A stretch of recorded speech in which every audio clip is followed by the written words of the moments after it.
disclosure and welcome our guests and go ahead and get started here. So welcome everybody.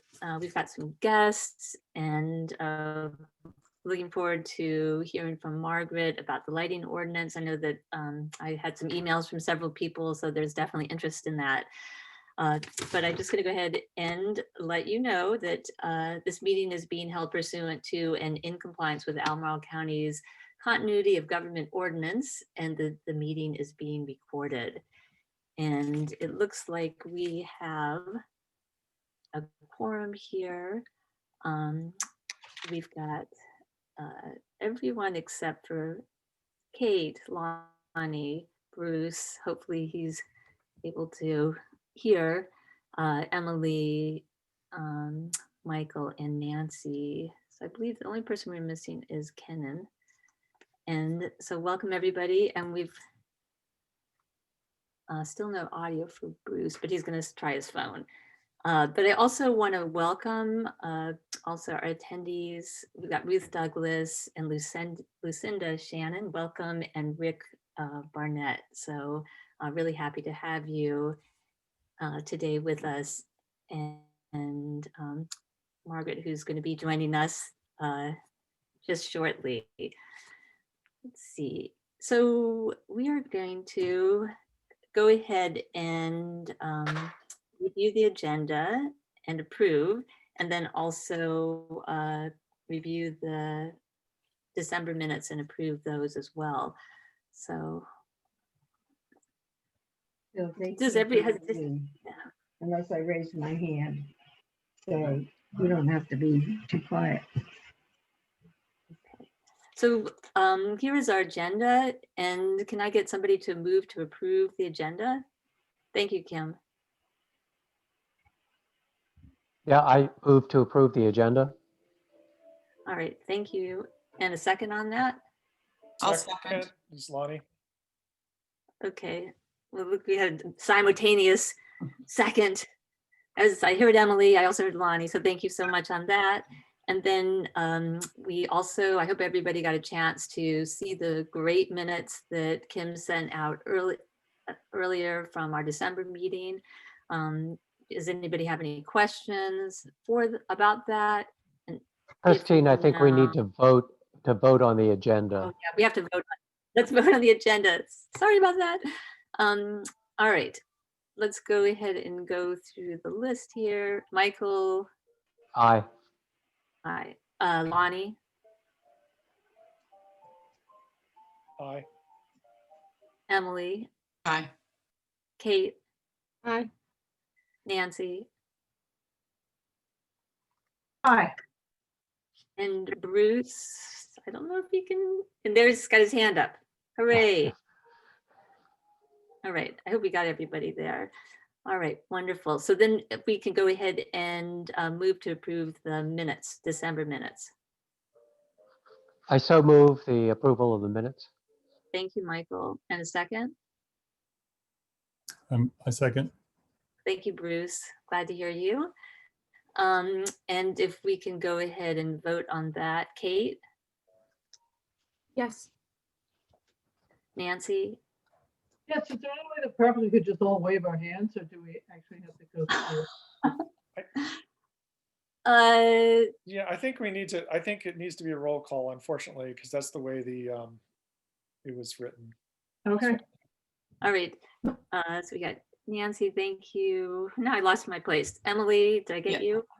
Yes. All right. Did I get everybody? Kate, I got No. you. Michael. Aye. Kate.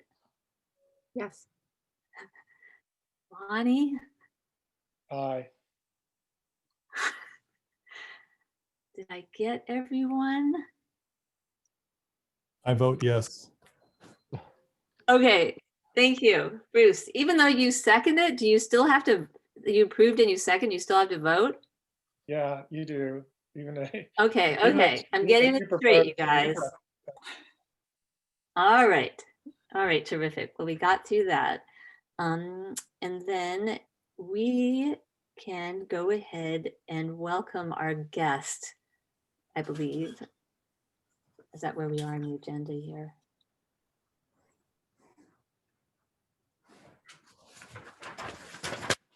Yes. Yes.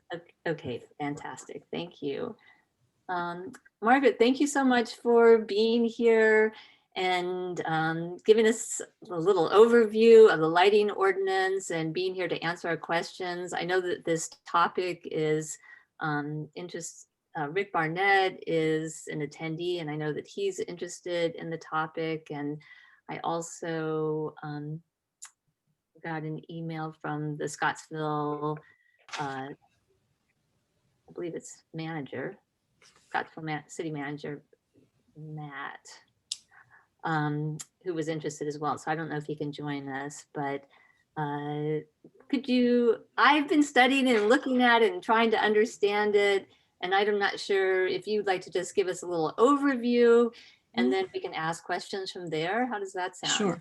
Sure. Actually, thank you. I'm really happy to see you all and to talk about lighting with you. I am going to attempt to share my screen. I have put a little presentation together, and let's see if I can make this work.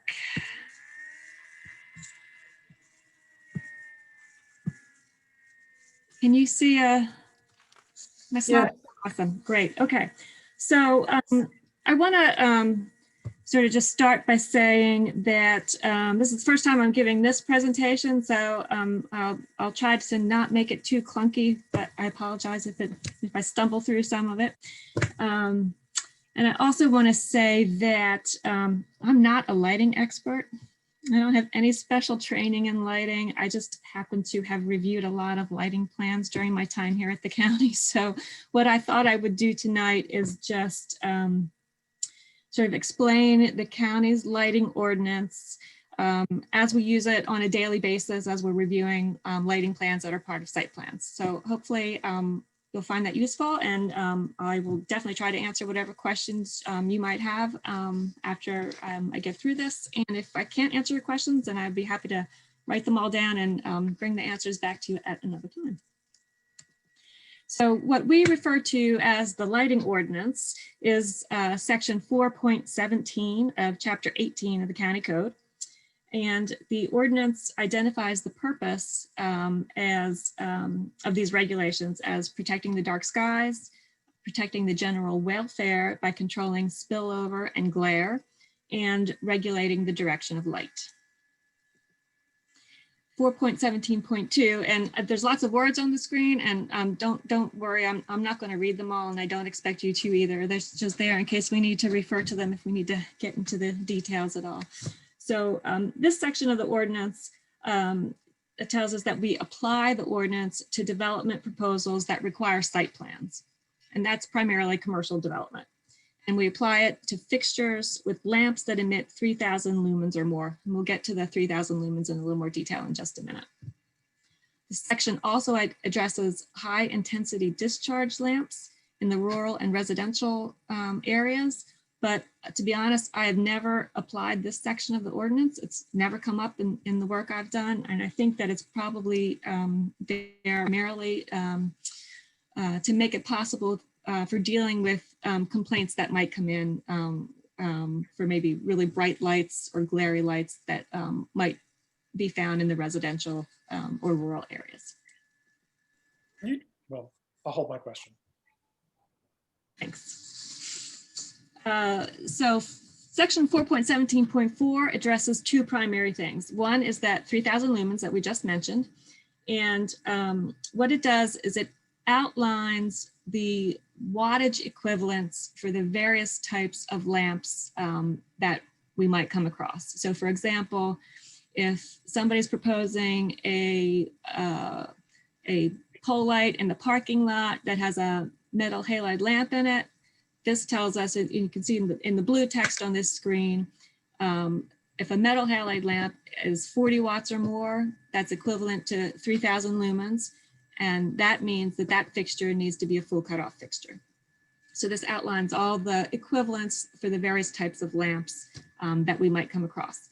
When the ordinance was originally adopted, that list, the A through G, did not include LED lamps. So a few years ago, I think maybe it was 2017, I forget the exact date, we added, amended the ordinance to address LED lamps. And those two sections there, number 3 and 4, allow us to review for LED fixtures. And if you've ever seen the LEDs, you know, they're all these little nodes. There's just dozens and dozens of these little LEDs. Instead of having to focus on just one of those, this part of the ordinance allows us to look at all of the LEDs together in one lamp, and whatever that combined lumen count is, that's what we use to determine whether or not it needs to be full cutoff. And this slide is meant to help describe what a full cutoff fixture is. The images that are at the bottom left and bottom right, see there's sort of these box fixtures. That's what we used to call shoebox fixtures, and they used to be what we saw all the time being proposed for parking lot pole lights. Basically, it's just a metal box, metal rectangular box, and all of the sort of the guts of the light fixture are within that box. And if you look at the in the lower left, it's showing you basically a section of that type of fixture, so that all the guts are up in there. And if you have something that hangs down below it, like in the bottom lower left, you've got that lens that's hanging down, that's no longer a full cutoff fixture. So what we're aiming for is for the light to just shine down, and that's what you see in the upper left. The light coming off of that lamp is all shining down. As soon as you get something that's a piece of the fixture that's not, if everything is not contained within that housing, then you start to get light that's shining all over the place, and that's what we're trying to avoid. The image on the upper right is something that we're seeing more of these days as we get more LED fixtures proposed. Instead of that sort of chunky rectangular box fixture, we're now getting these much more sleek designs with the LED fixtures. The other part of section 4.17.4 addresses spillover. Spillover is basically lighting that is extending beyond a property line. And spillover, as it relates to our ordinance, is limited to a maximum of 0.5 foot candles at public roads and onto properties that are in residential or rural area zoning districts. This section also contains a general provision for light needing to be arranged or shielded to reflect light away from residential districts and adjacent roads. This slide is an example of a lighting plan. It has all the basic parts that we usually see in a lighting plan. At the top, you can see it's the layout of the site. This is a commercial building and a parking lot. And probably what looks to you like regularly spaced little blobs across the site. Those are the, well, I'll show you a close up in a minute, but those are all the lighting values. The photometrics, those are the foot candle values that shows the amount of lighting at the ground at that particular point. On the left, we have a Luminaire Schedule that just lists all the fixtures that are being proposed with various details associated with each of those fixtures. And in the lower right-hand corner, these are what we call cut sheets. They're catalog cut sheets. Back in the day, you actually had a physical lighting catalog, and you would pick the fixture that you wanted, and you would just cut that sheet out of the catalog, and you'd fill in all the little blanks for all the options that you were choosing: the color of the lamp, the type of bulb that you were using, the height of the pole. And my dog just got back from her walk, and she's greeting me. She's saying hello to you all. Sorry for that. I think we have quiet now. Okay, this is another example of a lighting plan. It's got all those same basic parts. Again, you have the whole site layout with the foot candle values overlaid on it. You've got a Luminaire schedule at the top, and you have your cut sheets at the top right. So this is a blow up of a portion of that plan, and hopefully you can see it maybe a little clearer, and you can see all those little blobs really are numbers. So for example, right here, the little cross sign, this is telling me that right at that point at the ground, it's 6.2 foot candles of light. That's the level of illumination there. And as you move around the site, you can see how the values change. This black square with a line coming off it, that represents the parking lot pole light that's proposed for that location. You can see right under that is 14.8 foot candles. And that makes sense. As you get closer to the source of the light, the illumination value goes up. And there's two ways that you can show the amount of illumination on the site. So I prefer to see this point by point type of display, because it just helps figure out exactly what's going on where. But you have this other version here too, that's this sort of rounded contour line. If you look at the key here under the schedule, that darker contour line represents 1.0 foot candles. So everywhere on that line, the level of illumination on the site at the ground is 1.0 foot candles. And the lighter line is 0.5 foot candles. Now, if you remember, I said earlier, in the areas where this ordinance applies, spillover can't exceed 0.5 foot candles at the property line for public roads or residential areas or rural area districts. And so right here at the top, we can see that there is some spillover that's 0.5 is beyond that property line. So if that is a public road or a property that's zoned residential or rural areas, then we would be supplying a comment that says you have excessive spillover and the plan needs to be revised to reduce the spillover. This is another example, another close-up shot of that photometric plan. And this one, as you can see, the dark property lines off the left and at the bottom of the plan, all the foot candle figures that are near that are 0.0. So there's no lighting there. There's no issue with spillover in this particular instance. This is just a close-up of some of the catalog cut sheets of the light fixtures. We need these because we need to be able to see for ourselves that the fixture is a full cutoff fixture. So we need those diagrams, and sometimes we need even more technical information than this to make sure that the fixture is a full cutoff fixture when it's emitting 2,000 lumens or more. The next section in the ordinance is 4.17.5, and this talks about modifications or waivers. And this is primarily referring to sports lighting. So when the ordinance was originally adopted, there really weren't sports lights available that were full cutoff.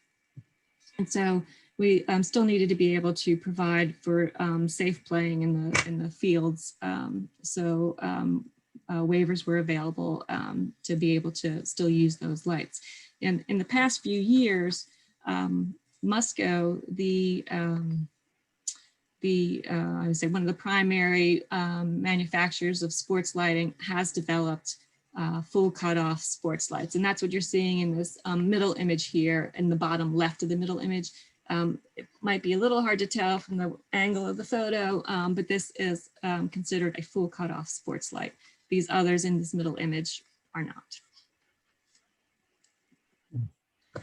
4.17.6, this section of the ordinance lists the types of lights that are exempt from the ordinance. And this includes things like construction lighting, agricultural lighting, temporary holiday lights, motion sensor lights, security lighting that shuts off after 15 minutes, and the illumination of the United States flag and the Virginia flag. And that is really the last section of the lighting ordinance. Lighting ordinance is not a huge section of the ordinance, but I think it's also important to point out that the entrance corridor design guidelines provide some additional opportunities for regulating lighting. These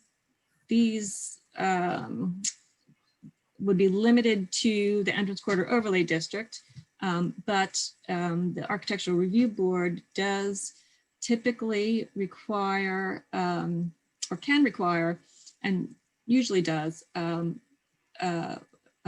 require that fixtures, that all fixtures be of the full cutoff style, regardless of the amount of lumens that they emit. The ARB also typically limits parking lot pole lights to a 20-foot height to try to limit the impacts of that lighting. They also typically limit building lighting, and that would be building exterior wall-mounted lights and ground-mounted lights pointing at a building, and they try to limit those to that which would be needed for safety and security. And there is an entrance corridor guideline that limits maximum illumination at a site to 20 or 30-foot candles. And so those are some additional ways that we are able to try to limit the impacts of lighting in the county. And that is really all I've got for you today. I'm happy to try to answer your questions. I can stop sharing my screen unless you feel like you want me to move back to a different image to go along with any of your questions. What would you prefer? So I have a question. One of the things that strikes me, particularly as I look at areas like, Crozet Elementary School or other like areas with taller lights, is it's not just the light that's hitting the ground that matters. It's also the point source from the light as a bright object in the air. So I can be almost in Whitehall and still see the lights from the Crozet Elementary School because I'm seeing the point source from that from those lights, particularly when up on a hill.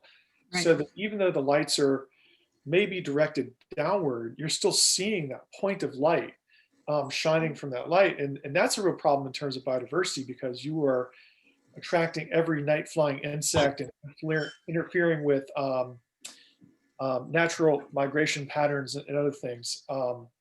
So I was wondering if you could speak to that, or just the visibility of sort of like the actual light itself, as opposed to light that's hitting the ground.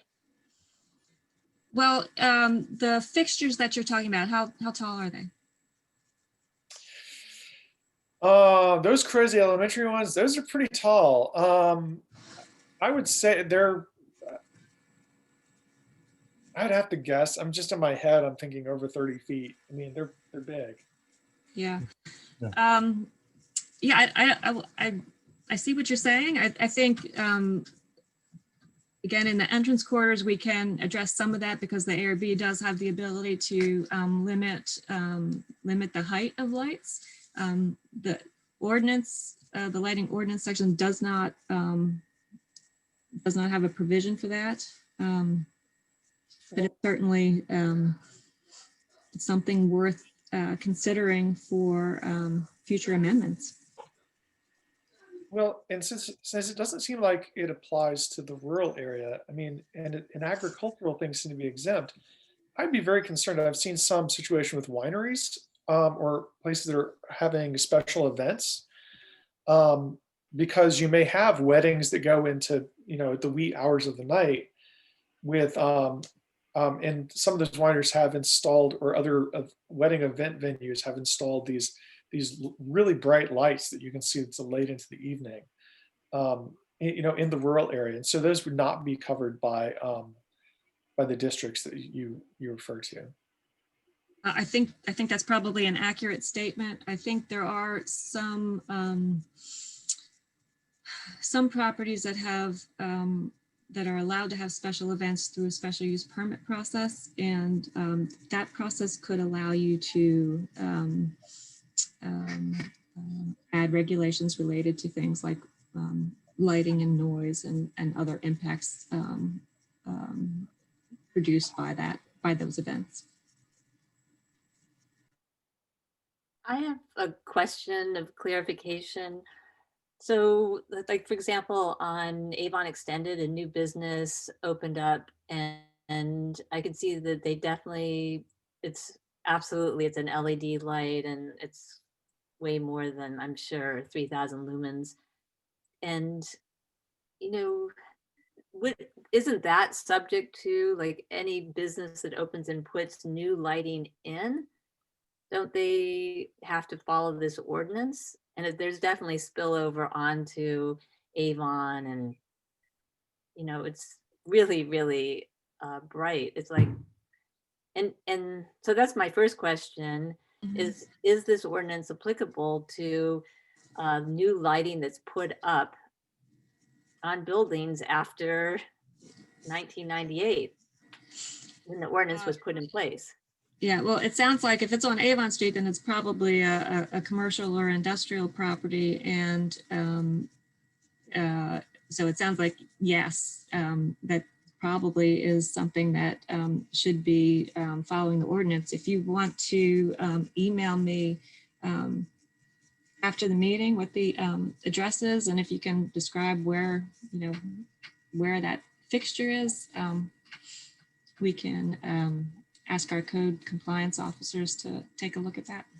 And so I guess my second part of the question is, I just see so many lights going in that are LED that are not full cutoff. And this idea of a security light, it sounds to me, just as a point of clarification, that the security lights have to, they cannot stay on all night long, that they need to either be motion or on a timer. Is this correct? Well, that would If they're above the 3,000 lumens.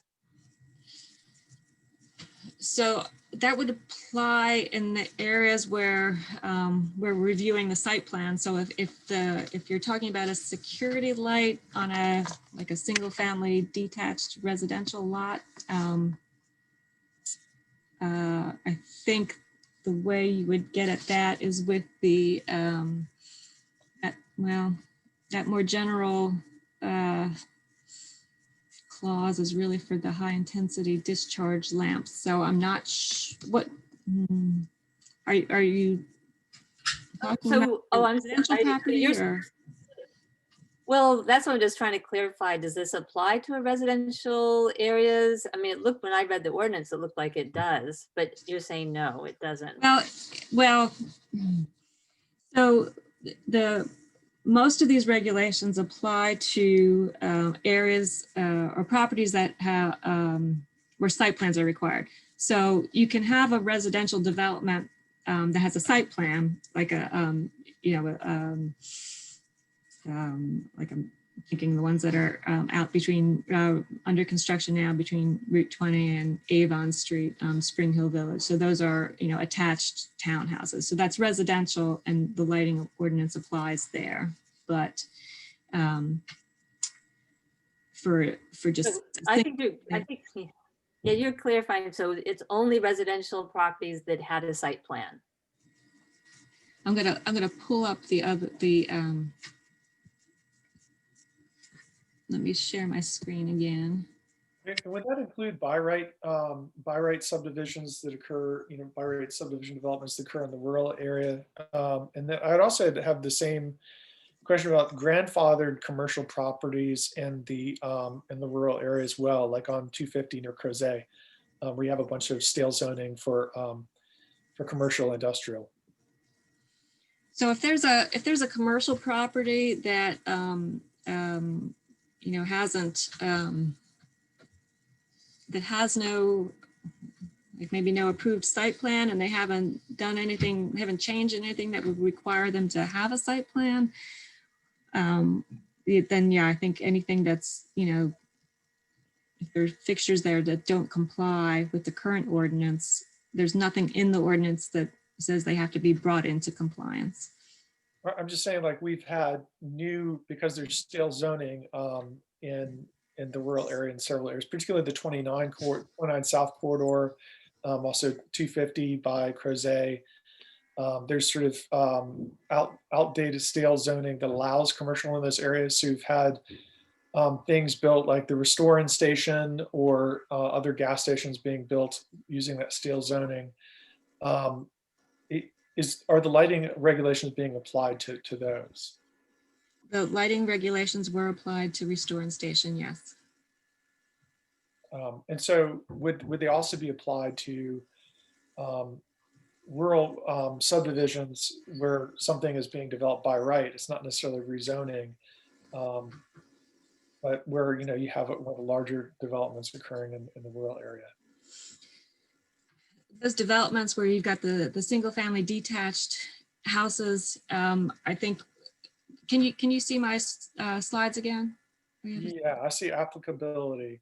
Yeah, so in B here, the lighting regulations apply to lights located on property within a residential or rural area zoning district. It's associated with the use for which a site plan is not required, but is equipped with a high intensity discharge lamp. So that's what applies to that sort of property. Otherwise, it's falls under A, located on a property within a commercial or industrial zoning district or is associated with the use for which a site plan is required. So if do we require site plans for rural residential subdivisions? No. I didn't think so. So, and then can you define high intensity discharge lamp? I mean, how many lumens is that? What is a high intensity discharge lamp? Well, I thought you might ask, so I'm going to read this because, again, I'm not a lighting expert and I'm certainly not a scientist. So a high intensity discharge light bulb or lamp, these are a family of gas discharge arc lamps, which create light by sending an electrical discharge between two electrodes and through a plasma or ionized gas.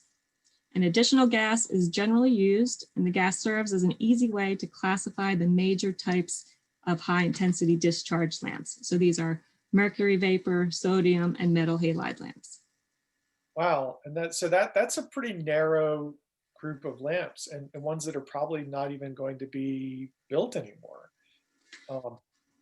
I think we used to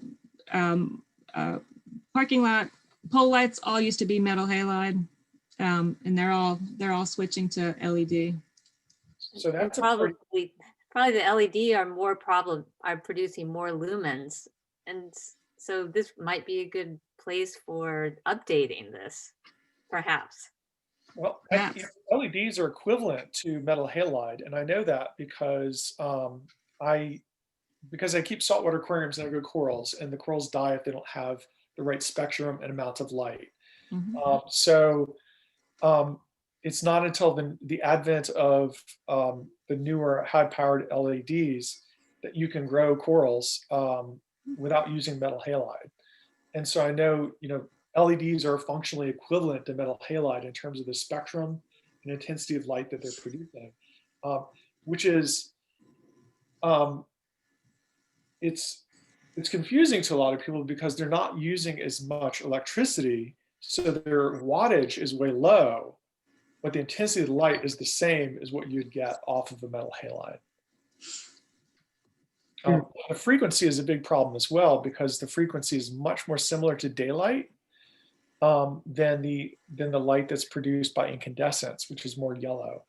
Well, yeah, I can tell you in the reviews that we do in the entrance quarter for the lighting, we do look at the color temperature of the LED lamps, and we try to keep that to between 2000 and 3000 K, which is trying to keep it at what we would call a warm white light and not a bright white, and not the white that tends to blue. But again, Margaret? limited to entrance quarter. Mm-hmm. Margaret, this is Nancy, and I have a question. Yeah. You mentioned the compliance officers. Are these compliance officers just for about lighting, or are they compliance officers about all regulations? And could you tell me a little bit about that? Our code compliance staff are, they're the ones who are looking for compliance with the zoning ordinance. So they would, when a site plan is approved and the development is built, they will go out to the site and look for compliance with the site plan. But once it is built and they have looked at that, do they ever go back or do they ever just cruise around, or is it just? We don't very have narrow enough. design? We don't have enough staff to just cruise around.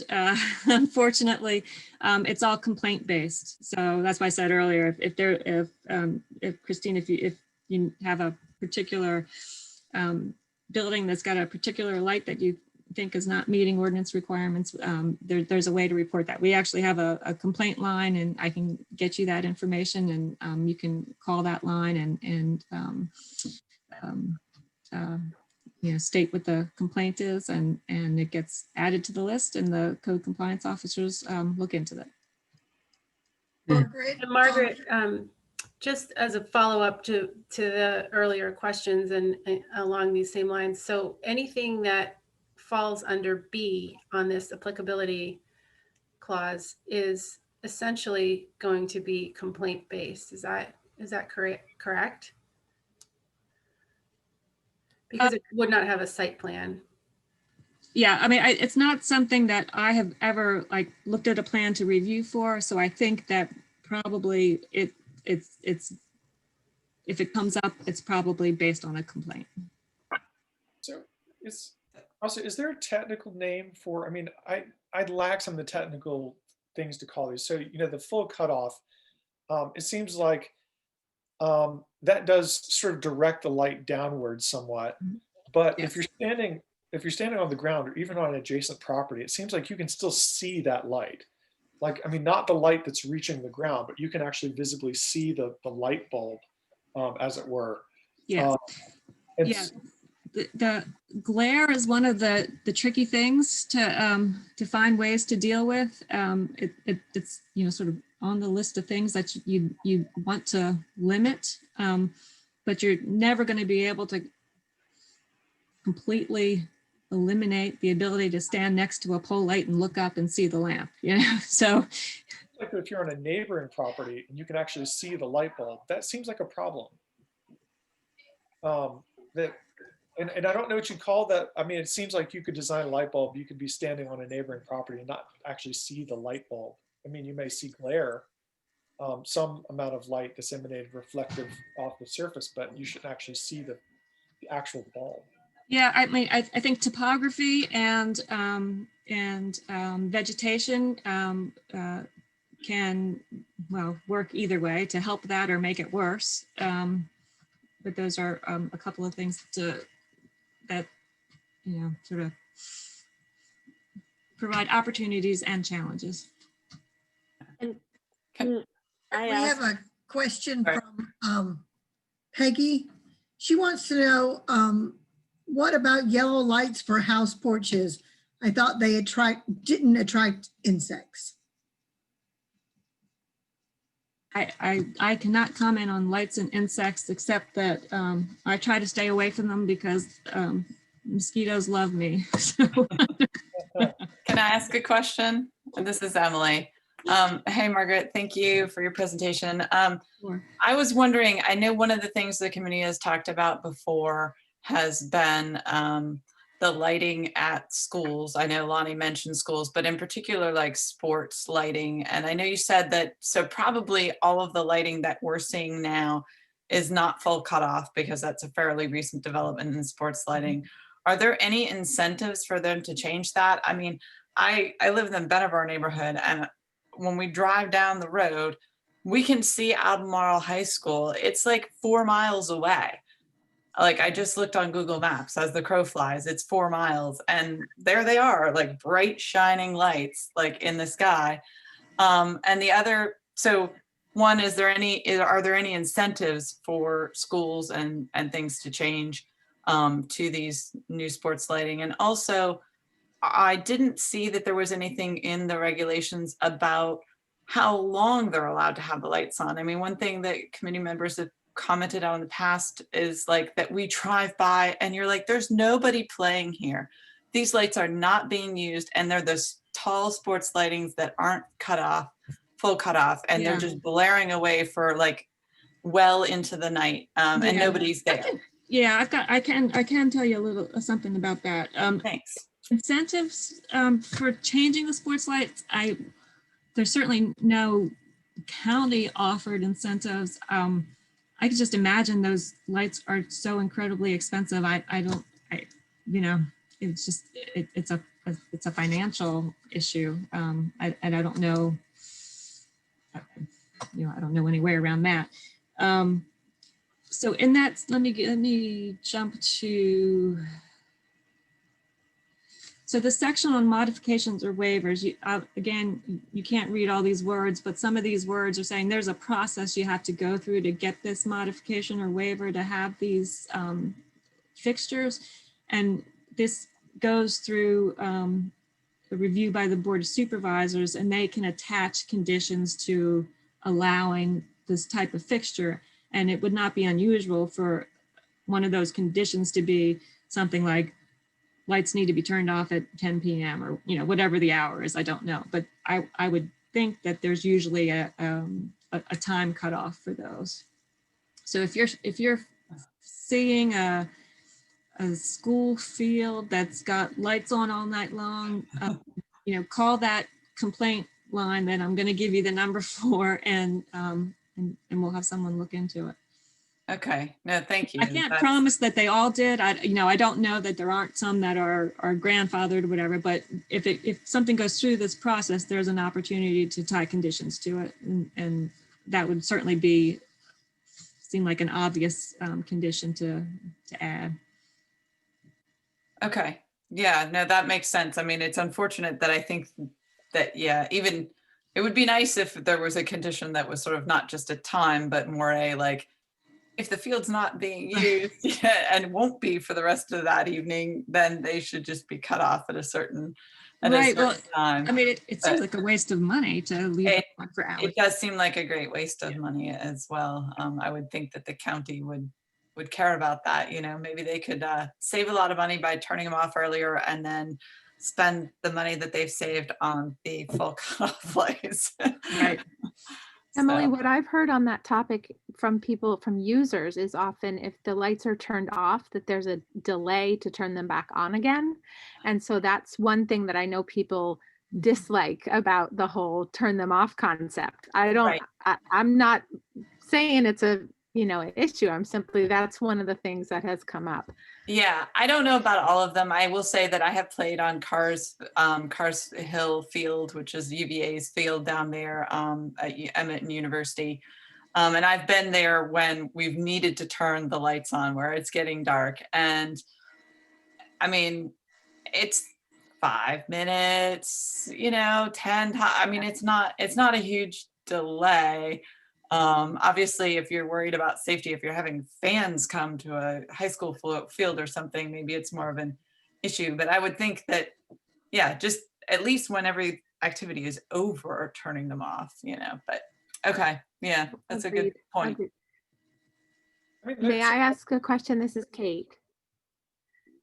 Are there definitions that go along with exemptions for either construction or agriculture? That's a good question. I don't know. There is a definition section in the ordinance. I've never looked that one up, but I can. Okay. I'll go look at that. Okay. I guess I just curious how something, whether it applies or doesn't. And so that would be interesting to know. Okay, I'll look into that. Okay. Other questions? I'm wondering too about, and this is a more subjective question, maybe hard to answer. If we were to change if the ordinance were to be changed so that those guidelines that we're applying within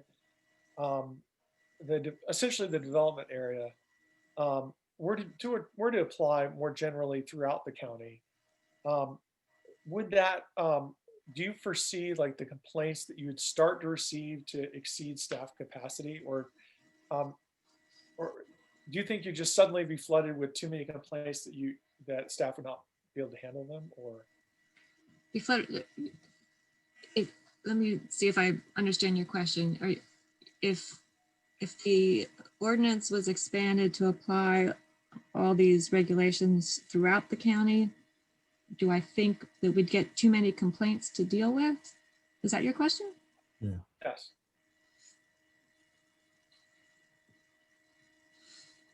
You mean complaints from people who don't want to have the regulations applied, or complaints that there are some lights that are too bright?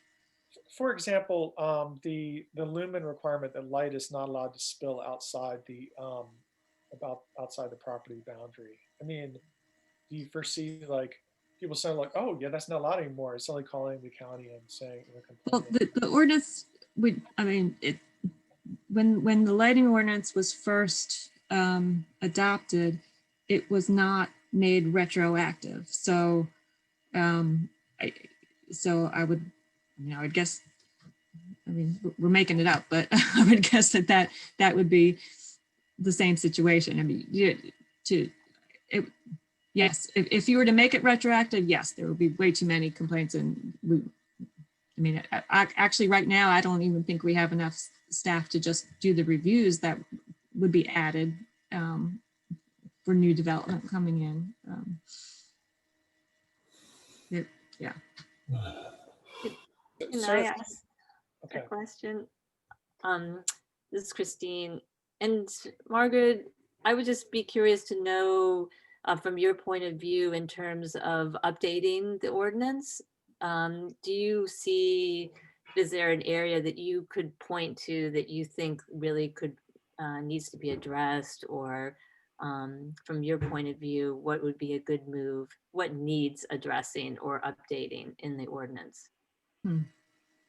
That is a really good question. Because when we had considered it before, there was a next phase of ordinance changes that we were considering, and glare was one of those factors. But we just found it very hard to figure out how to deal with it. I think other communities have gone to maximum lighting levels. And I think that's something worth considering. There's been some discussion about whether or not 3,000 lumens is the right number. I think that's worth looking at. Recently there's been discussion about that, the color of the light and the LED lights and staying away from the blue. I think that's certainly worth looking at. I feel like I'm making a lot of work for myself here. Well, I did spend a little bit of time looking at the Fairfax ordinance that was updated in February of 2020, and just trying to figure out how is that different than the one that we have here. And it seemed like one place was this idea of having businesses actually turn off the lights when they're not in business. So there was a shut off, and it's still allowed for security lighting, but the security lighting needed to be on a timer. It couldn't be on for longer than 15 minutes. And it seems like, that would be a good move to make there. And then also I've looked at this Smart Outdoor Lighting Alliance, and they had some recommendations, and also just this program to educate people who are installing lighting. It seems like it's too bad that the average homeowner has no idea about any of this. And I did see Fairfax County had just like a 1-page explanation of what the lighting ordinance is. And it just was a really nice piece of information that I feel like perhaps we could do a better job in communicating to people, just your regular resident, and also, as Lonnie was saying, the development that happens without a site plan. Right. I think those are really good points. Once upon a time, we did have a little brochure that was a handout to people about the lighting ordinance and with some suggestions on how to improve the lighting. And I think that the comprehensive plan has some goals and recommendations about educating the public on some of these topics. So totally agree there. I think you're right on target. And who would that fall to in terms of like trying to advocate for that more education? Like who would be the right person to speak to and to push that forward? Yeah, I think the issue is that, we don't, the lighting isn't really in the community development work plan as as something to be worked on now or next, that sort of work, that ordinance update and those educational projects need to be put into the work plan and given some priority before we can assign people to work on it. And so the proper process would be to advocate through the Board of Supervisors to put that into the work plan. Yeah. What is the timeline on that usually? It feels like we're always updating the work plan. It is an annual process, and I feel like with recent, just with all the weirdness of the world these days, I feel like we've been looking at it more regularly. But we can get back to you on the dates, the times of year that you might want to have your recommendations in place and get them in ahead of when the board will be considering updates to the department's work program. I had an idea for the short term, Christine, Emily, which was, I know you've done that tip of the month thing, and I was wondering maybe this is another place where that might be a way to sort of spread the word on our own in the short term. Well, they do have that, the county does have their own like PR announcements they do. And I wonder you could get maybe the county's PR, and they send them out like through Facebook on their social media, and they're posted on the county website, just like a little paragraph blurb about something going on. And I wonder about getting something in there. I also wonder when people apply for a building permit or they apply for a subdivision, I wonder what kind of materials are sent to that applicant, or what kind of materials does that applicant see? Are there ways of within that process putting materials in front of that applicant for a building permit or a subdivision so they might see lighting information then at that time? They're talking about stuff that maybe could be done, so I'm going to stick with it a while longer.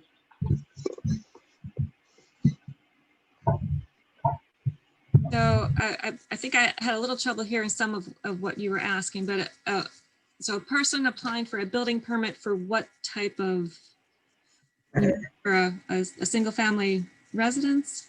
Yeah, if you're applying for a single family residence, or more importantly, people that, the county, it seems like a gap in the way things work, but if you're doing a large by right development, correct me if I'm wrong, you may be building hundreds of homes, but if it's by right, if it's in the rural area, it's by right, there may be 100 homes, but there's still no site plan, correct? So Yeah.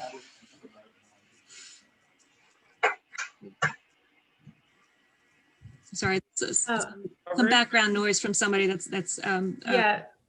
Sorry, I would just, is it, Ruth, are you able to mute your, or Carolyn, are you able to mute? I think the background noise is coming from Ruth Douglas.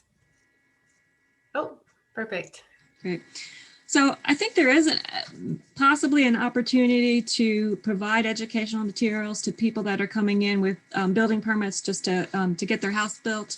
A lot of the stuff is now coming in digitally. And since I don't deal too much with the single family detached residences, I'm not sure if those, I can't really say how those permits are coming in now. With more and more coming in electronically, it's harder to hand somebody a brochure, you know, when they pass you their building plans. So, but if that's the way the plans are coming in these days, I think that is an opportunity to you know, pass somebody a brochure that says, you know, think about doing your lighting this way. Is that the sort of thing you're asking about? Yeah, that's exactly the sort of thing I was asking about. You know, and electronically, I mean, I assume if they submit their plans electronically, we send something back like an email or something, you know, to confirm that we got those plans. So I imagine there's also the opportunity to send something back, at least electronically. They probably won't read it, but it's not the same as putting something in someone's hands, but at least Yeah. you could. That confirmation email, I do believe is automatic. I can envision those automatic emails going out with a little commercial or advertisement for, you know, use this type of lighting instead of that type of lighting. I don't know what it would take to get that done, but I suppose it's possible.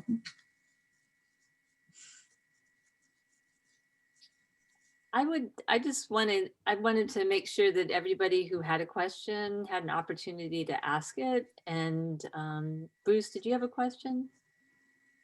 Or, and So also, I have a question. Just a place like Sheetz gas station, they're so bright. Are they grandfathered in? Is that why they're?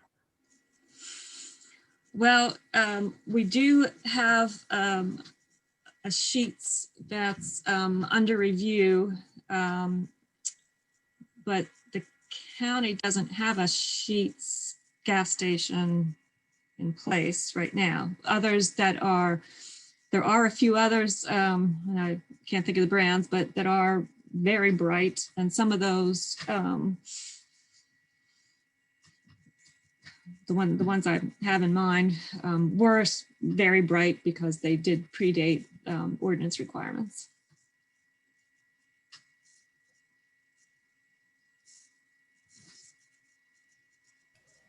Nancy, you're muted. If they decide to replace lights for whatever reason, can they just put the same type in, or do they have to update them? So one of those exemptions is for replacement fixtures, and I'm not sure exactly to what. So I think at a gas station, the thing that's has the most impact is that canopy, right? And so and the ceiling of the canopy, you have all those bright fixtures. So one of those lamps goes out, they can replace that lamp. So I think eventually the canopy itself gets replaced. A new canopy then would need to be following the current regulations. Thank you. does anyone else have a question? Also, I wanted to invite our attendees, if any of you have something that you wanted to ask or comment on.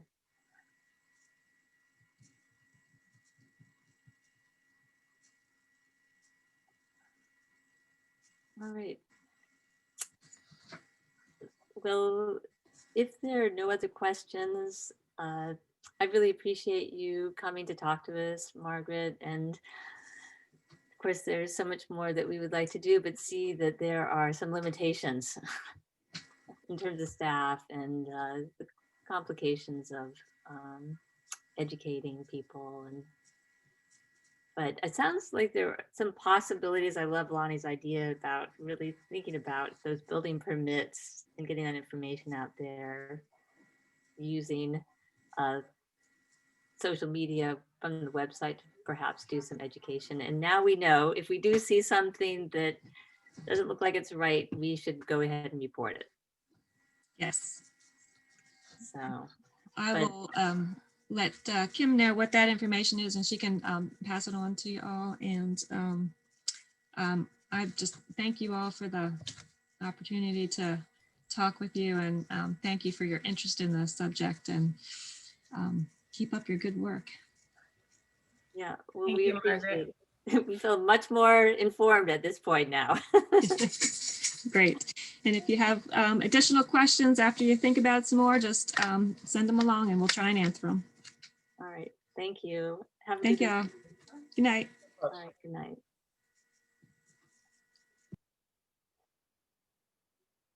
All right. Well, thank you guys. I think we have a lot to think about in terms of the next step. And I know that the policy subcommittee this is on your list of things to be working on. So look forward to a couple taking some further steps. I think that the ordinance could use some updating, and I think it would be worthwhile to spend some time thinking about what recommendations that we could make for that. Yeah, I Um, agree, Christine. I think one thing that would be helpful to me as the policy chair is with this new information that we have about where the policy applies and where it doesn't apply, if we can look again at some of these areas that we think may be problem areas, like places that are too bright or things that, and view it from the lens of those gaps in policy and say like, well, if this policy had been in place, maybe this wouldn't have happened. So letting us know what those are would be very helpful. Yeah. And I think also you guys, a couple of you brought up the sports fields and just thinking about our Albemarle County Public Schools. And I think in terms of looking at how long those lights are on and when they do replace the lights, and definitely the fields, there should be a cutoff time. They shouldn't be left on all night. And especially in light of the climate action plan. So, perhaps there is us as individuals could be paying a little bit more attention to looking at those field lights. Are they being left on?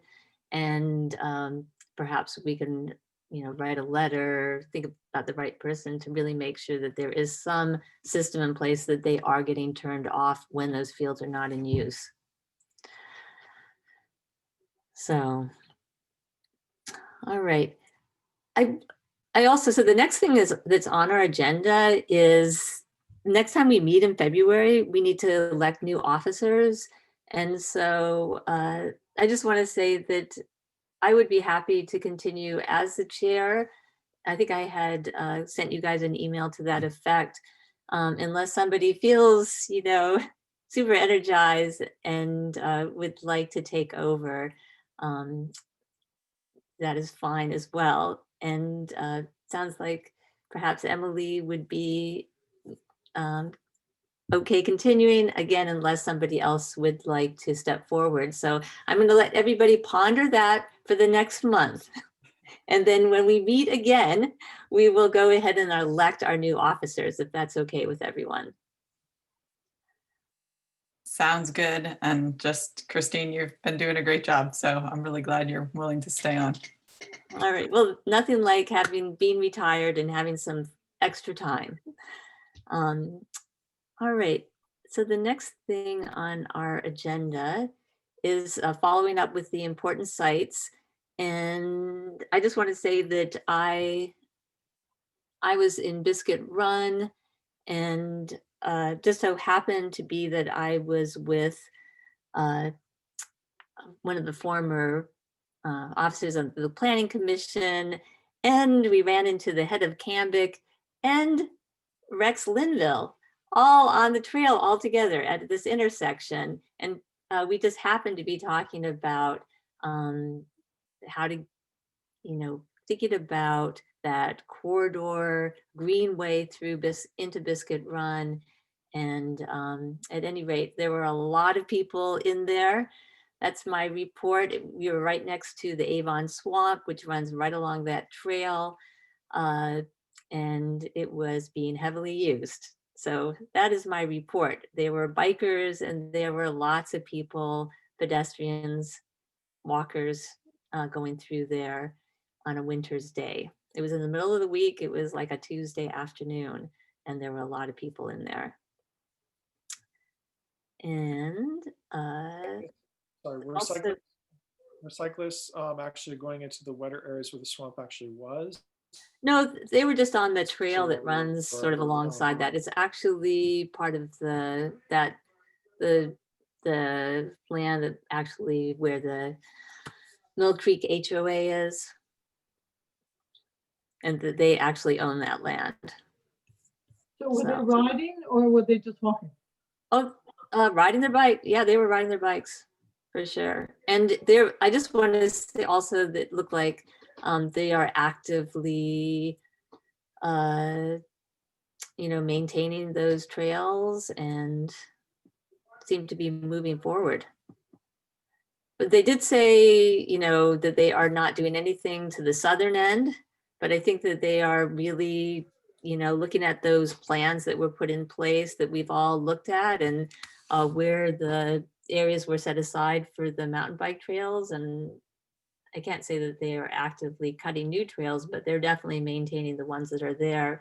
And it looked to me like there were some new trails being cut, but my orientation wasn't completely, I could have been mistaken on that.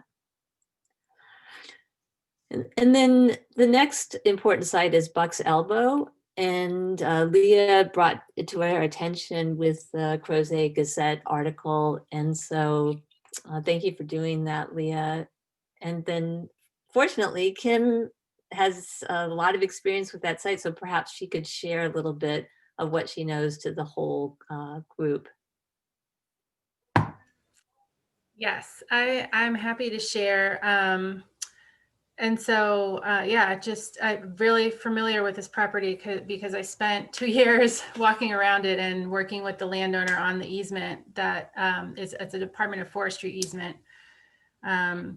So yeah, I can tell you what I know, which is that it's owned as an investment property, and so it was always intended that the timber would be harvested from that property. And when we started working on the easement, we realized there were these DCR recognized resources and it's actually recognized as a conservation site because of these two globally rare, significant natural communities. And so at that time, we worked with DCR to establish this habitat protection area around them. And it required a lot of negotiation with the landowner because, like I said, he intended from the very beginning to harvest the timber off of this property. And so that was a challenging negotiation, but we did manage to get a Virginia Land Conservation Foundation grant to do a partial purchase of the easement and establish that habitat protection area. So I was sharing with Leah some of the restrictions now that habitat protection area is in place. So that includes those natural communities and a buffer around them. It would have ideally included the whole property, but that was what we were able to negotiate. And so within that habitat protection area, the easement restricts timber harvesting, any buildings and roads or other structures, application of pesticides or herbicides, except for invasives control, and any kind of earth disturbance. So that most critical area of that property is protected. What else? So yeah, I guess, are there any questions about that or about what is planned for the property now? Well, just one comment. I did get a response back from DCR's Natural Heritage. Karen Patterson did email me back. I'll be glad to share that and or copy it up to the Google Drive. It basically said the same thing that you just said, though, Kim. That they did establish that area was included in the easement and so forth. The question that I have, I guess relates to the Department of Forestry and their enforcement of BMPs. We've seen some times in the past where their enforcement has been less than adequate, and so I certainly hope that that David and the other foresters have been sort of alerted to the fact that people are going to be keeping. Your impression that the forestry department knows how high profile this is and are going to be doing due diligence? So I do know that they know about it, and we actually, when I worked in the forest conservation program at Department of Forestry, we established a system, sort of there's already a notification system about anytime there will be a new logging operation. But when it's on a conservation easement, we added this sort of second layer of notifications within forestry. And so but I don't think it would be, I told Christine this, I don't think it would hurt necessarily to reach out and express concerns about the nature of this property, not only because of the significant resources that are there, but also because if any of you are familiar with Buck's Elbow Mountain, it is extraordinarily steep, and any kind of soil disturbance on the mountain is going to be an issue for at least, temporarily while that's going on. And so even if the BMPs are followed to the letter, there will be some issues with the soil disturbance on those slopes. So yeah, I don't think it would hurt to reach out. I think that the BMPs are required in Albemarle County, and also because of the easement also makes them mandatory. So there's a sort of double layer of that on this property. But again, I don't necessarily think it would hurt to reach out, and I can connect you with who I think are the right appropriate people to reach out to about it if anybody wants to do that. I know some people, but I'd be interested in hearing your contacts as well. I mean, one issue that I've seen with how that language is determined, for example, having getting land use for forest technically is also supposed to require that BMPs are followed. But in the past, when we've tried to push that issue on them, they've said, well, we give them this there's a book. I'm sure you know the book that has the BMP policy manual. And essentially, if someone chooses one of the BMPs out of that book and follows it, they're like, oh yeah, see, they see them, all the BMPs as voluntary.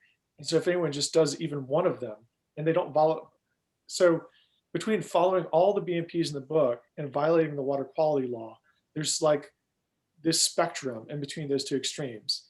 And so in the past, Department of Forestry, as long as it's not actively violating the water quality law, and they implement one or two of the BMPs out of that book, then they see them as being in compliance.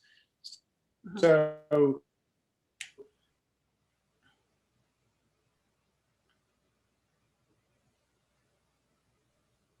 Looks like, did we lose you, Lonnie? Yeah. That's unfortunate. Yeah. an area where what's going on there. Oh, you just got a little frozen, Lonnie. Are you back? Oh yeah, I'm back. Could you hear my whole comment? I did. Well, no, but I think so. There's a few different situations. So with the water quality engineers and what they can enforce, the only things that they really have purview over are violations of the water quality law, silvicultural water quality law. But there it has been a little bit of confusion in Albemarle County, and actually with the updates to the water protection ordinance that we're currently doing as part of the Stream Health Initiative, we are trying to clarify some of the language because one of the things I noticed was that there was actually conflicting language about forestry in different sections of the ordinance. And so that will be clarified. But I think that that has caused some confusion over the years of whether BMPs are actually required in Albemarle or not. And the reason for that is that, so the Chesapeake Bay Act makes the forestry BMPs mandatory in the Tidewater, so essentially east of 95. But Albemarle voluntarily adopted that same language. So they're actually mandatory here too. But there's just been some confusion over the years because of the way the confliction in the different sections of the ordinance, and then just the way that different people have interpreted it. So we're hoping now that we're clarifying that language in the ordinance that will be resolved. But I don't think that what you said is correct, Lonnie, because in that only one best management practice has to be followed. So they actually all need to be followed for it to be in compliance, and especially with the easement. Okay, because that, I mean, that's not been, maybe because exactly the confusion that you've spoke of with the Chesapeake Bay Act, you know, that hasn't been how it's been done many times in the past. There's been, it's been perceived as if those BMPs are optional. So, Yeah, So even though I understand, yeah. I think, I mean, I do think it would be worth potentially reaching out and expressing concern about this to make sure that, you know, special attention is paid to the obligations, especially the obligations that, you know, forestry has to enforce the easement, and also just the sensitive nature of this property and the resources that are there. yeah, I think that that's a great idea. And I mean, I'd be happy to draft a letter and put that in front of you, and you guys can add to it, but we can certainly do that. But I Christine, as you draft that letter, the one piece of language I would strongly include, you know, particularly given this conversation, is whereas Albemarle County is a Bay Act county, so that they know that, so they're reinforced in that notion that the Bay Act regulations do apply in our county. you know what, Lonnie, this what I'm gonna do is I'm gonna start a Google Doc, and I'm gonna just get something out there. I'm gonna get you throw what you need to throw in there, and then we'll work together to get it done. How's that sound? Because you're the expert. That'd be great. All right, fantastic. Love to read it in process too. Pardon me? I would just love to read a draft in process too. Oh, I've shared with everybody. How's that sound? I'd love to get some feedback on that. So if you guys are okay, unless there was anybody else who had an opportunity to get out there and visit another important site, we're going to move on to the subcommittee reports. Well, I have one quick comment about that. In terms of procedure, it'd be nice to get a letter out there. Sounds like this logging is going on this month. So we need to do this fast. But we're not going to have another committee meeting in order to approve a letter. So I think we need an informal subcommittee approved, or we need to delegate so that someone has authority to send the letter. So it sounds like you had volunteered, Christine, to draft the letter. So I might nominate Christine as, you know, with designated authority to send such a letter. And so I would make that motion. Okay. Does anybody want to second? I'll second that. Okay. Fantastic. Do we need to have a vote on that? Well, now we would have discussion, and discussion would just say we could put a time limit today's Thursday, that because if Lonnie's going to put in information, or Kate, you know, but like by, you know, a week or next Monday or whatever, just so we, you know, people are going to comment, no, they should comment now. Yeah, I think 1 week, because, you know, the timeline that I saw was this month for when logging would begin. So I think the sooner we can get this out, the better. Sounds good. So I will get a draft out to you within the week, and we'll get comments on that. And I'll try to get something going in a couple days. How's that sound? By early next week, and then hopefully you can comment next week, and then we can get it out perhaps the following week. Does this require a vote? Yes. Okay. All right, let's do it. Let's see. Lonnie, Aye. Nancy, Yes, aye. Emily, Aye. Kate, Yes.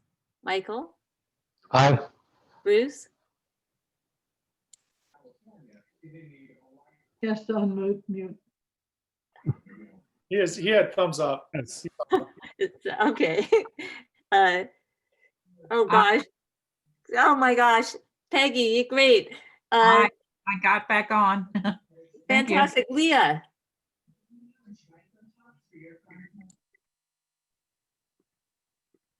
Leah's MIA. Oh no. Okay. Who did I miss? Me. Did I say aye? You said I. Okay. Okay. I hope I didn't miss you, but if I did, oh, there's Leah. Leah, do you say yes to that? I'm sure you heard exactly what you're saying yes to. Oh, you're muted.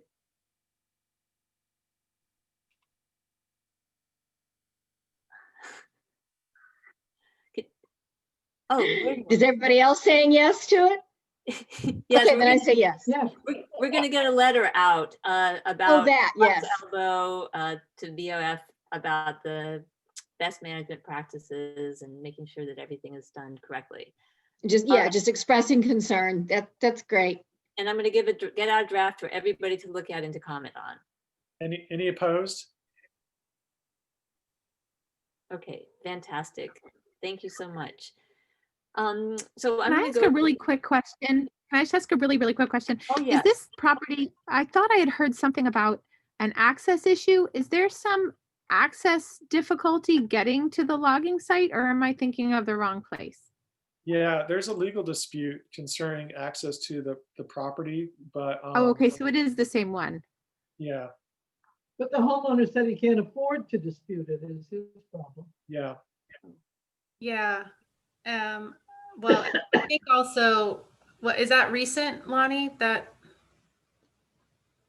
Well, it's been based upon the Crozet Gazette article and other things I've read, it's been a long-standing issue. I think the landowner has, as you said, has been wanting to log that property for a long time, and so has been spending a lot of research to try and find an access route. And so, yeah, I think he's approached a lot of different people over the years, trying to get access to log that property, and I think finally,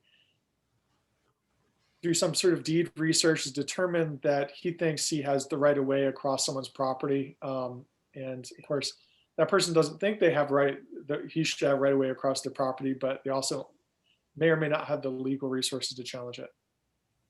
So. All And right, guys. from the article, Kim, it also implied or said that he thinks he has access because of the original grant to the Waylands, which isn't from the 1800s. So it was a generic, vague grant that the landowner that he's wanting to put the easement across or wanting to put the road across says didn't show up in a title search. So it Yeah, complicated. I'm familiar with it because we did the whole title review. But the attorneys did, when we did the easement, did confirm that he does have legal access, but access is different than, yeah. So I don't know, but I was just curious if that was a recent discussion. It sounds like it is from the recent article. So. Well, and that's one that, well, I do wonder a little bit whether the county has anything to say about that. I mean, it seems like at some point there's got to be a standard for roads and what kind of large vehicles you can drive across them. I mean, just because someone has a right of way doesn't necessarily mean that you should be able to drive a semi, for example, across it, or like build yourself a little highway there. That doesn't seem. Well, I think there are so many questions, and as I remember, Kim and I were doing the agenda, like, oh, we really need to put this at the end because we could talk about this for a long time. So I'm just going to go ahead and move us along so that we can get through all this other business, and if we can revisit, we will. But so we're going to give out just a short report on our committee work, And so the education committee did meet, and the main thing that we had discussed was really about landowner education and possibility of doing a webinar in the spring or a lunch and learn. And then we had talked about the possibility of really looking at the conservation focus areas. And then we're thinking, how can we get the word out? And then focusing perhaps on going through the HOAs. In the meantime, I actually had a conversation with the people over at the Piedmont Environmental Council, and it was really exciting because that's their business. They do a lot of home landowner outreach, and they were pretty excited to be able to partner with our committee in Albemarle County and to help us out. And we also talked about the possibility of having like a landowner new to Albemarle welcome package that could include that great brochure that, well, in our meeting, Leah shared with us this great brochure. It's from the Native Plant Society. It's like a 2-page, and it really covers a lot of things, including light pollution. And it turns out the folks at PC, Celia, she said, I have a whole box of these brochures. And so she's like, we could stick this in this welcome package. So pretty excited about having them as partners. They were very enthusiastic, and it really fits into their mission. So that's just a really brief update of the things that we talked about. I don't want to go on too long. The other thing is that our next meeting date, I meant to send out an email about this, is on Martin Luther King Day. So I just propose that we actually not meet as a group, but I would like to have some individual conversations with people on the education committee. I know Bruce and I are going to meet and talk about presentation. And then, so I'm going to send an email out to you guys about some things that we can perhaps do in small groups or individually until our February meeting. So I hope that that is okay, that we skip the January meeting, because it does fall on Martin Luther King Day. All right, I'm going to close up with that summary unless somebody else from the Education Committee would like to add to that synopsis. And then I'm going to go ahead and pass it on to the Policy Committee for a brief update. Yeah, so mainly what we've done is, as I said, we have a spreadsheet of policy items that's out there on the Google Drive. And so we've walked line by line talking about what those different items are on that policy spreadsheet, reviewing whether we need to add any additional ones to it. And then we have tasked several committee members volunteered to take on, subcommittee members volunteered to take on policy items to do research and fill in the items for that piece. I'll also say that we have some policy items in progress. There are some documents in the policy folder that are sort of ongoing work items. For example, a draft TDR policy, and a draft policy to address parcelization. So if you haven't had a chance to check out that folder or review the documents that are in progress there, please do. Feel free to comment on them and so forth. I'll also add, I'll be sending out to some people. I've discovered a really great, someone did a doctoral thesis about the rural area and our, well, not specifically about the rural area, but our zoning ordinances in Albemarle County and the history of those zoning ordinances. I don't agree with all the author's statements, but it was a really good summary going back to the 1970s through the 1980s, talking about the creation of the rural area, the creation of a lot of our environmental ordinances. I was shocked to find out a lot of different things I didn't know. For example, when the rural area was first proposed, there were 3 zoning categories. I didn't know that. They had maps of where they were proposed to be. I was also surprised to know that some of our past environmental policies were stricter than they are now, in terms of the critical slope, stream buffers, and that also the South Fork of the the South Fork of the reservoir was the origin of a lot of our environmental ordinances. Apparently there's big algae blooms there, and they put a moratorium. They took the extreme action of a moratorium on development throughout that area. So have you put this on our policy folder in Google? So a lot of self-reading if you want to get sort of a history of all this stuff. All right, thanks, Lonnie. So the next, I just wanted,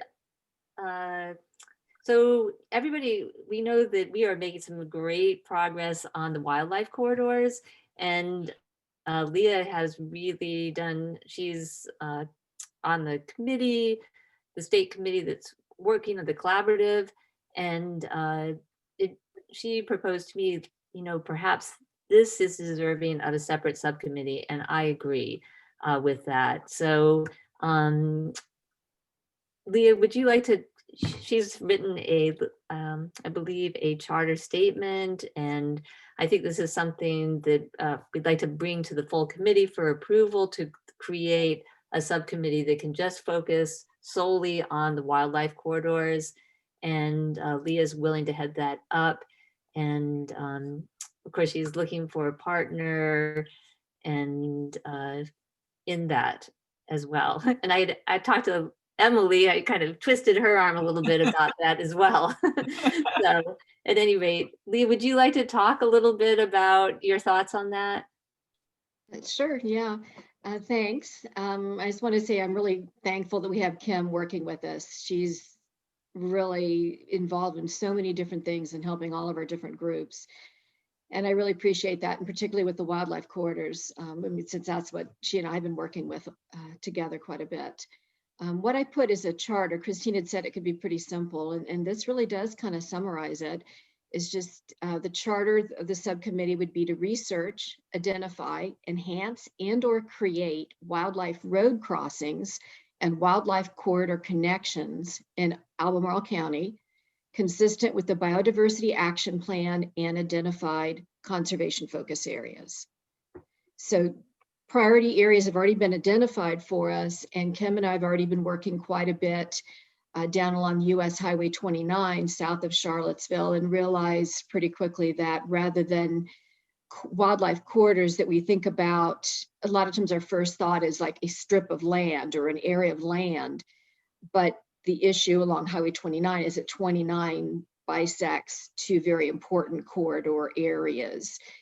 So it became a wildlife crossing focus. But as we start looking in other parts of the county, like along the Rivanna area would be a lot of riverine areas, and then Northwest County would be perhaps more just like land parcels. So I think I love your charter. It's fantastic. It's beautiful. And so do we have any discussion about this, about creating a third subcommittee to focus on this? Does anybody have any thoughts, questions? I'll move support of the creation of a corridor. What are we calling it? The corridor subcommittee? Wildlife corridor or something? Wildlife corridor subgroup. Mm-hmm. Yeah. I'll second that. I move. Fantastic. And okay, let's go ahead and do our vote.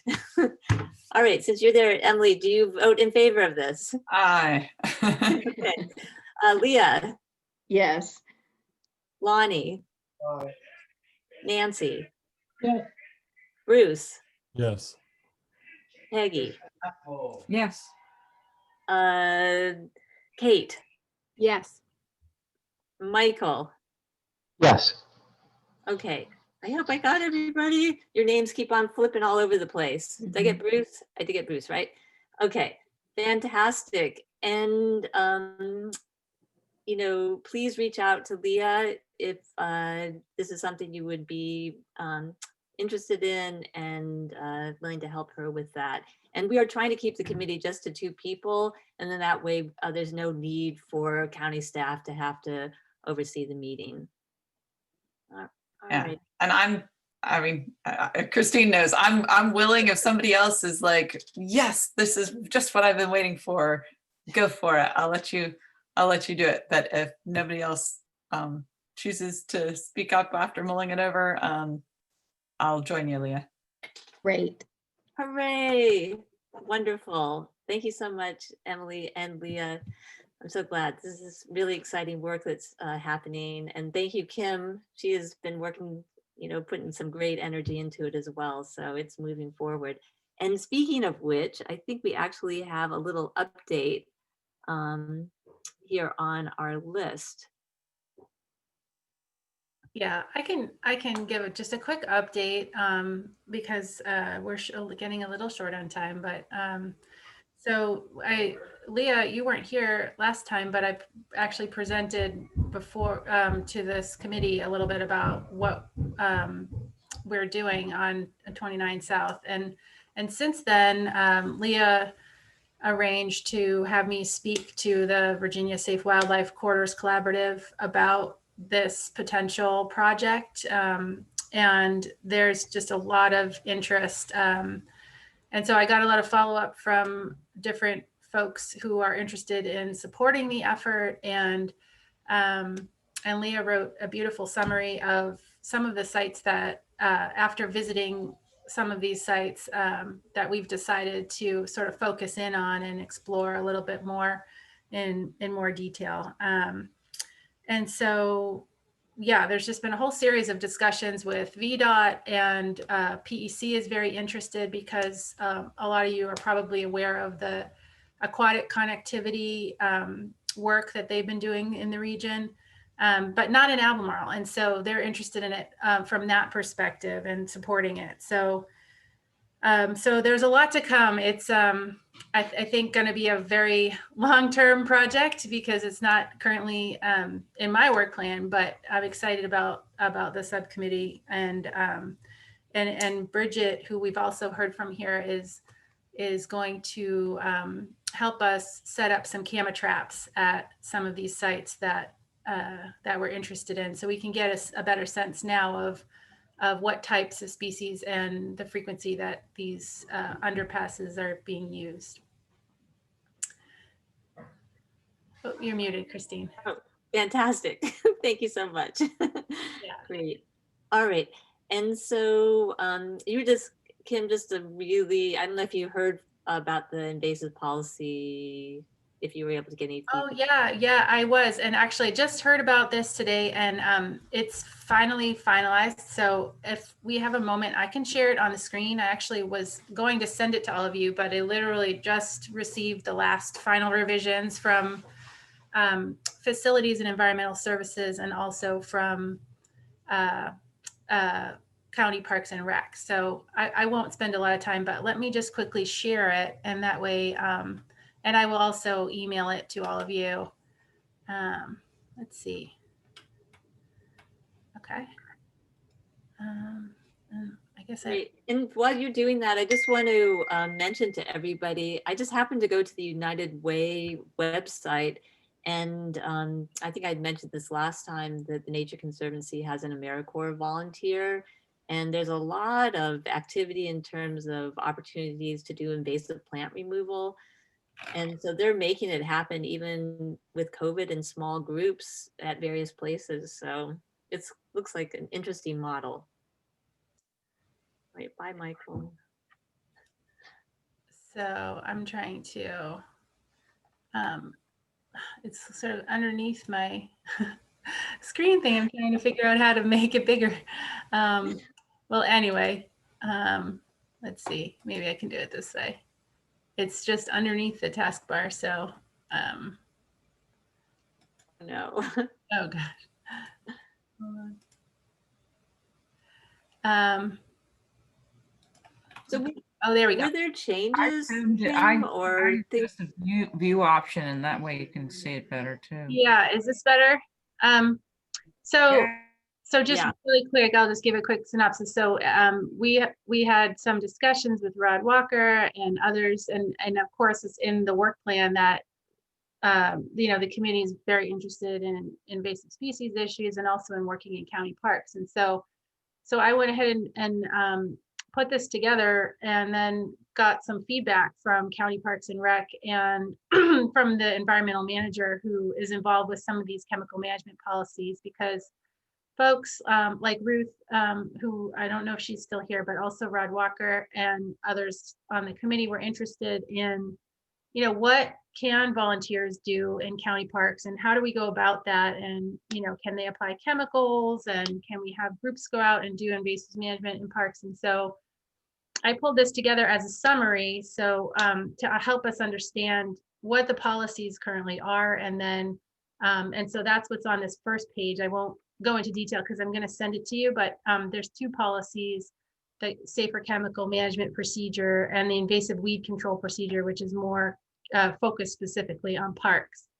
And then if you go to the second page, there's this information that I put together about volunteer coordination and working with county parks and how groups that want to do invasive species control can coordinate with parks and with me to get into the parks, and then also what types of activities are and are not permitted or need to be supervised potentially.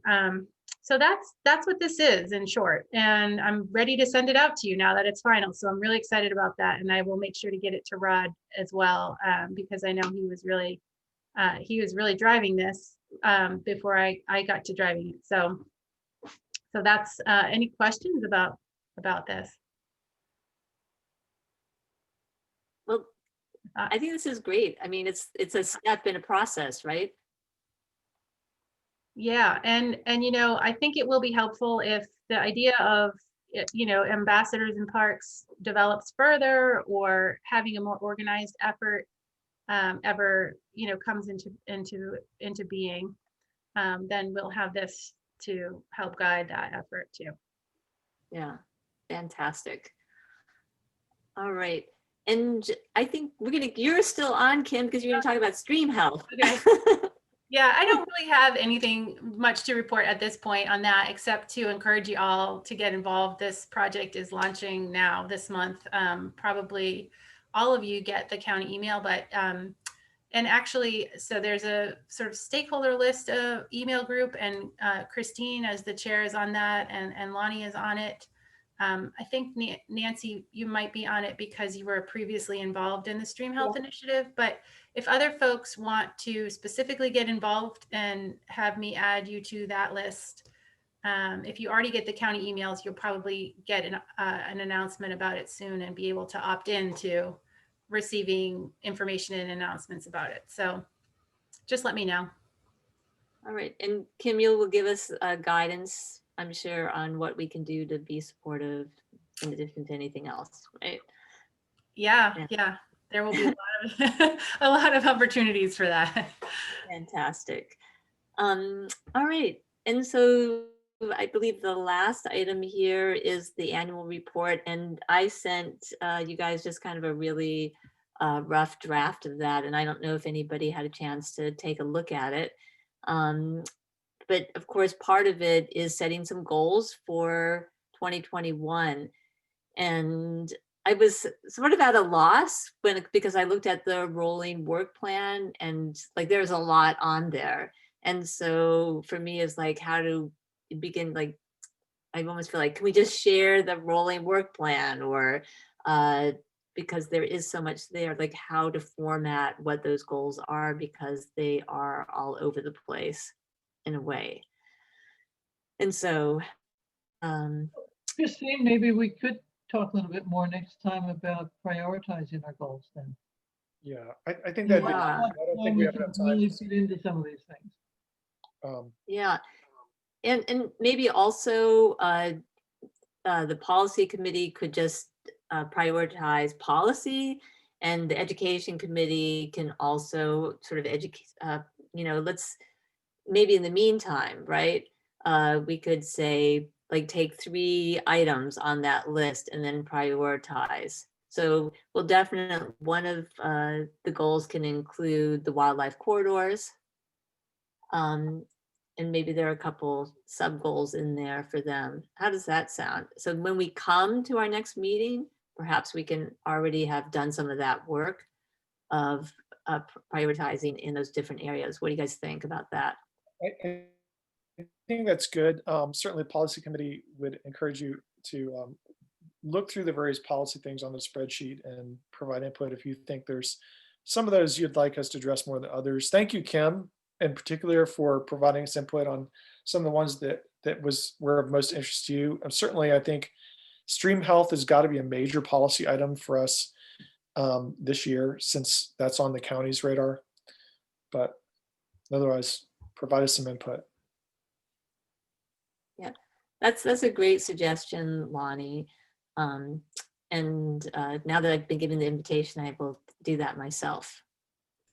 Yeah, and can I just add one quick thing, Christine? Yeah. I was actually looking at the policy spreadsheet and mentioned it to our planning director the other day, and he is really interested in this and excited that you all are doing real work as a committee, which is great. So he has offered to go through it with me and help me understand with some of our long range planners, what sort of things they're looking at and what should we focus on now, so that you all don't put a lot of work into something that isn't really coming up in the near future. That'd be very welcome. Yeah, I think that's great. And Do you know when that will happen? I couldn't hear you, Nancy. Can you repeat? Do you know when that will happen? That you'll have that? I'm actually going, I'll go over the list with him tomorrow. Oh, wow, great. Then you can bring it to the policy meeting. Mm-hmm. Yes, yeah. I think you were in the last meeting where I walked through. If there's any of those items that aren't clear or that you need more information on what's meant by those, then let me know. Okay. yeah, and I just want to say that these meetings are recorded. So if you do want to go back and look at the recordings or listen to the recordings, and you wanted to just hear what was going on there, it's interesting and it's kind of helpful to stay in loop. So that is helpful as well. All right. Does anybody have anything, other thoughts before we close up? Just an update that I'm moving my office back to Tufton Farm from Monticello. I've been up on the mountain, for a while. So I'm planning to, hopefully this weekend, I'm going to walk out to the bald eagle nest site out there and see if it's still intact, because I've seen eagles circling over Monticello just recently, a pair, and they were making a lot of chattering noises, like, and now's the time when they're mating. So I'd be I'll report if I hope the nest is, it was, there many years ago, and hopefully it's still there. It's hard to get to. Well, we'll look forward to hearing about that, Peggy. And maybe when you get your office at Tufton, you can work on getting those where the flame flower is and getting some electric fencing around those outcrops. Thank you. Yes, I'm driving out there. It's just reminding me how those fields are just still so poorly. They're just not managed well for bird life. They mow them in the fall, and it's very frustrating. Really? That's terrible. Well, I know the guy that raises cattle is like, oh, well, I need to be able to see the calves or when they calve, because if it's in the open, he can see them, and otherwise he can't find them, and then they get the predators. I don't know. He's got some kind of weird. It's very frustrating. Someone who searches out newborn calves, that sounds a little bit silly to me, just so you know. Thank you. Yeah. I did have one other question though. Kim, are you, did the Bird Club ask you to speak? You and Christine were going to give a program for the. And I think we had talked about February, but you just asked, actually, you talking about the Bald Eagle reminded me that I haven't heard from them. So we might need to follow up. Okay, I'll try to remember. I can send a note to the woman who organizes the meetings, because last night, the Bird Club meeting was last night, and it was a really good program on field well, it was in a gal who did a research in North Dakota last year on the ground nesting birds and the research they were doing, and it was just really fascinating. It was just wonderful, and how they were trying to do spot burning and arranging or trying to work with farmers who have cattle so they can kind of coexist, and it was really very successful too. It was a really good program, but it reminded me that we were going to have a program for them. So I'll get in touch with Merlene is her name. Hey, Peggy, one thought I have about Tufton is, have you guys ever had NRCS or the Conservation District do a conservation plan? Or yeah, we have, but I think we need to get them back out and actually talk to the guy who raises the cattle. You can't just kind of give him a report or something and expect him to understand it, or even though he knows a lot about stream water protection, but he just doesn't seem to get the fields right. They just kind of mow it for fescue, On that same line, Kim was able to get some folks from the Virginia Working Landscapes, and I'm hopefully going to have the farm manager at Bel Air come and talk to us in March, and about some of their work with, how do you promote biodiversity in working lands. Pardon me? Who is that manager? Is it Nat? No, Michelle McKenzie. Oh, okay, yeah. Yeah. I see them at the X Park Market, Yeah, exactly. I know I think there's a lot that could be discussed about that topic. I have to tell you guys, I'm turning into a pumpkin. I hear the niggas are getting restless in the background. Yeah. Yeah, it's time. I haven't slept in 2 nights because I was awake all night for the Georgia elections, and then I was awake all last night for the riots. And oh my God! Oh no! Yeah, I feel your pain. I'm so upset. I'm sorry. But anyway, what time is it now? I heard that you actually heard at 8 o'clock. Mitch McConnell is going to make some sort of televised address. Oh, okay. All right. Well, we're going to close up. We're going to close her up then. Yes, thank you, Carolyn, for this, sticking with us for all this time. And Rick Barnett, if you're still there, thank you for joining as an attendee. And have a great evening. And we'll look forward to seeing you guys in February, if not sooner. Okay. Thank you. Hey, everybody. Thank you. Have a good night. Hi, everyone. Thank you, Christine.